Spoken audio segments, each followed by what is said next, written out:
Some people neglected their responsibilities, while others made the choice that they were within their rights to make, and the combination of these two factors led to people's rights being violated, and other courageous citizens stepped up to help.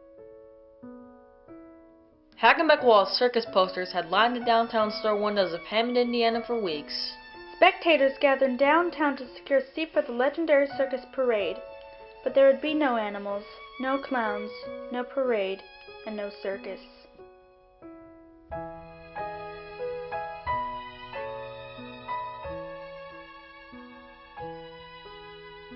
The Hagenbeck Wallace Circus, in its heyday, was the second largest circus in America next to Ringling Brothers Circus. The life in those days was different. You get a traveling circus coming into town, and everybody wants to go. The circus originated in 1907 and was owned by Edward Ballard of French Lick, Indiana. The circus had to work hard to make a profit because of World War I, high taxes, and the Spanish influenza epidemic. To keep expenses low, the circus used old, outdated wooden Pullman cars. On June 22, 1918, the Hagenbeck Wallace Circus would ride the rails through the night to arrive for a parade through the streets of Hammond, Indiana. But at 3:50 a.m., as the train rounded the curve at Ivanhoe Tower, the engineer was forced to stop on a side track to repair a red-hot journal bearing, which could quickly start a fire. Because of the length of the siding, the last three sleeper cars and the caboose hung out on the main line. It was to be a temporary stop on an already busy railroad system. Railroading was the veins of America at that time. Engineer Alonzo Sargent had been rehired with the Michigan Central Railroad and reported for work in Kalamazoo to drive an empty troop train, engine 8485, through Hammond, Indiana to Chicago. He had to wait all day before leaving with his fireman Gustav Kloss, a rookie to this route whose job was to shovel coal, monitor water pressure, and watch for signals. The safety rule in the train rule code states, "Firemen and enginemen shall see each fixed signal as they approach it, and make sure that the matter has not been forgotten by speaking to each other." But no signals were called out that night. After passing a yellow caution signal, Engineer Sargent later stated, "The wind was blowing very hard in the cab. I closed the window, which made the inside of the cab more comfortable." His train was also not equipped with an automatic train stop device, like some railroads had, which stops the train from moving if the engineer were not actively driving the train. Back at the stopped circus train, brakeman Oscar Tim ran to place a warning fusee 100 feet behind the circus train, when in the distance he heard the panting of a steam engine rounding the curve, heading straight for them. I knew he was not going to make the stop for the block signal, so I lit the red fusee and started back on the run as fast as I could, swinging the fusee. And when the engine got right beside me, I took the red fusee and I threw it at the engine window. Tried to throw it to attract the engineer's attention, and was positive at the time that he was either dead or asleep. Fireman Gustav Kloss from the oncoming troop train admitted, "I was busy shoveling coal and watching the steam. When you look into the firebox, you can look out and you can't see nothing for a while. I thought something hit the side of the cab, and I saw sparks fly." His engineer, Mr. Sargent, later said, Before reaching the next signal, I dozed and missed it. "There was a crash, a roar, and a long drawn-out sound, as if a million bricks were crashing onto a tin roof. Then absolute silence." It was 3:52 a.m. The runaway troop train finally came to a crushing halt atop the caboose and three circus sleeper cars. The remaining kindling of the passenger cars ignited into a heinous fire which soon engulfed the remaining debris, imprisoning victims who suffocated and burned to death. Clown Big Joe Coyle had been thrown clear from the wreckage and was frantically searching for his wife and two young sons. In response to his calls, Big Joe heard his son cry out, "Papa, help me here." Big Joe struggled hysterically to rescue his son from the burning timbers. Then he heard his son screaming, "Daddy, please help me, I'm burning," just as a great wave of flame swept over imprisoned passengers beneath the rubble. Several men had to pull Big Joe from the scene. The little one perished right before his eyes. Many, like Mrs. Jenny Ward Todd, a trapeze artist, suffered fatal injuries. Her family revealed that at the time of her death, she was pregnant with her first child. Despite the horror, countless deeds of heroism and sacrifice were reported.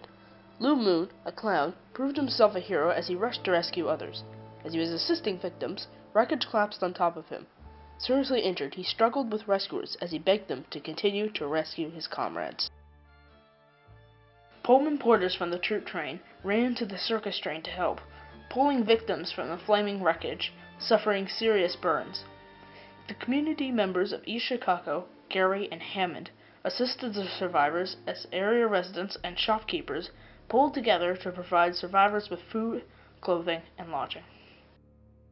The headlines of local papers captured the tragedy in great detail. 60 heroes of the Sawdust ring perish in flaming wreck as train cuts through cars.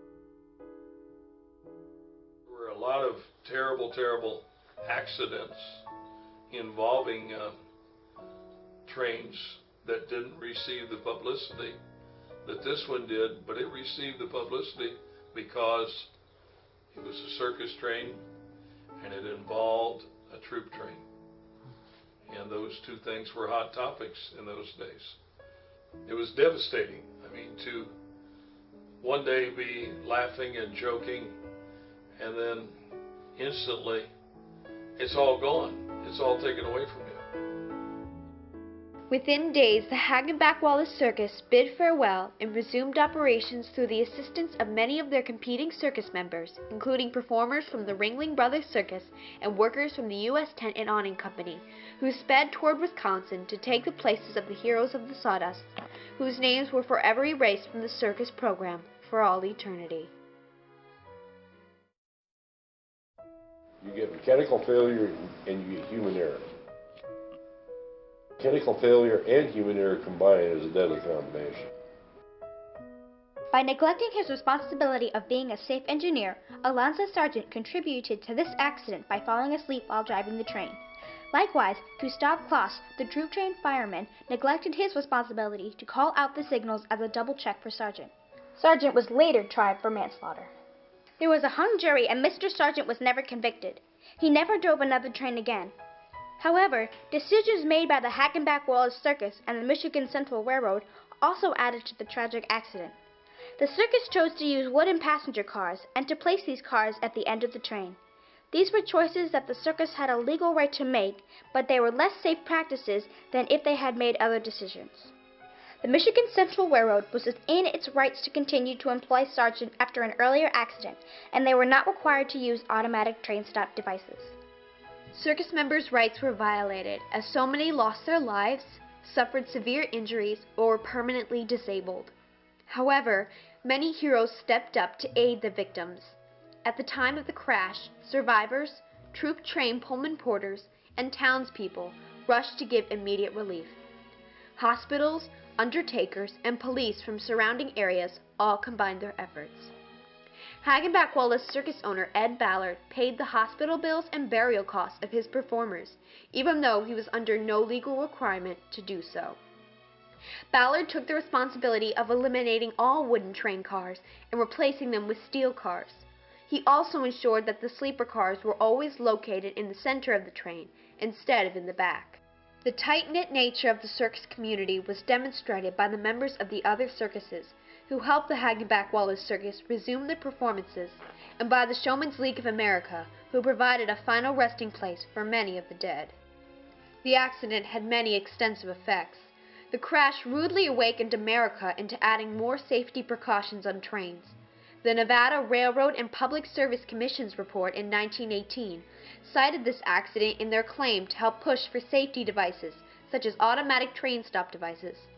The U.S. Railroad Administration subsequently recommended the use of these devices.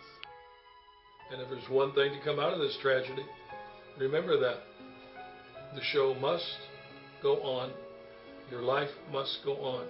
Yes, it is tragic. We lost all those people, and we lost them all in a heartbeat. And they were gone. And they were gone forever.